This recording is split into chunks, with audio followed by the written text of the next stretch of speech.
Here's where I left off the last time, Fallbrook Farm. I'm just a little bit off the main trail, slightly, but I wanted to see this. What I'm doing, this is number 5. I'm coming to the Bruce Trail by public transit. From Union Station in Toronto, I take the GO Transit to Georgetown.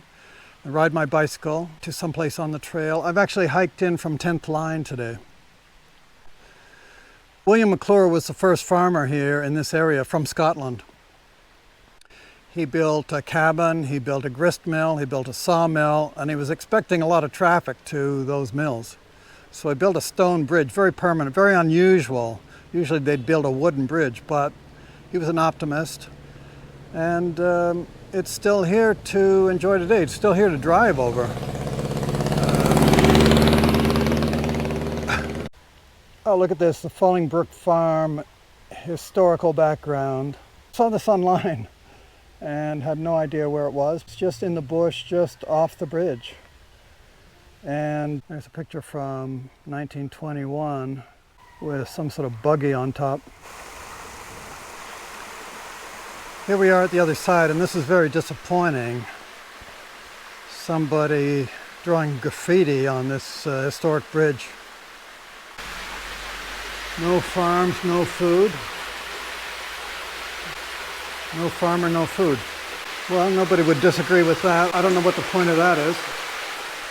Just off the road, there is a gate, a closed gate, to a path to the old farmhouse. And I'm going to try this. The house started as a log cabin. It was later covered by wood siding. Instead of adding a second floor or building onto the back, the farmer expanded the house from one end.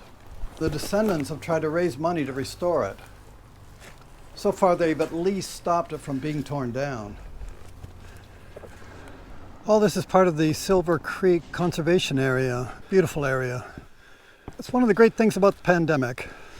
It's got me out here exploring locally.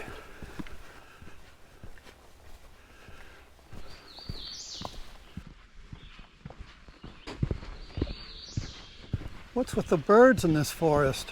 They just seem to want to keep singing.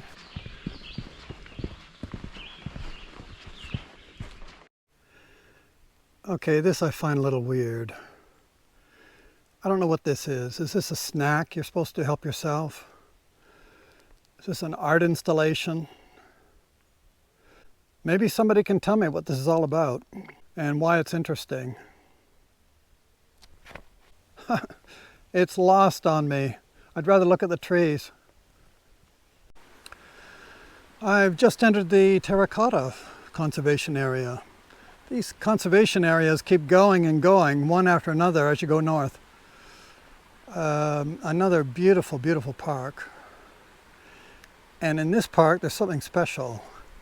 There's an overnight camping area, overnight rest area they call it. One of the few, well, it's the only one in the Toronto section, but one of the few on the Bruce Trail as well.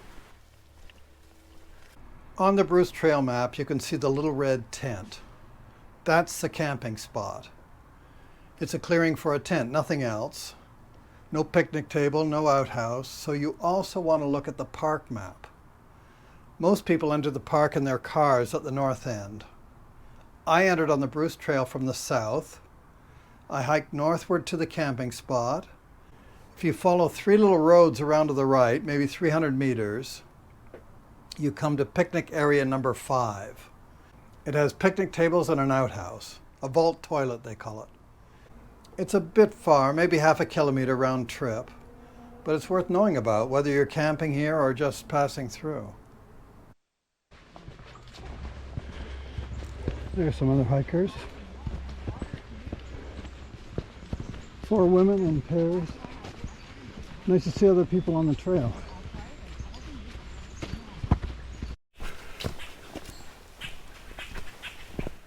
There's something going on with the birds here. I'm not quite sure what.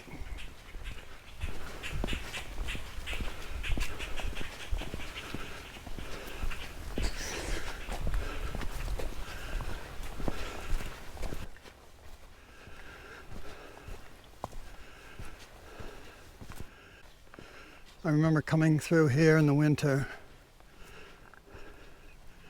into this spruce forest. Very quiet, very cool on a hot day, and very chilling on a winter day.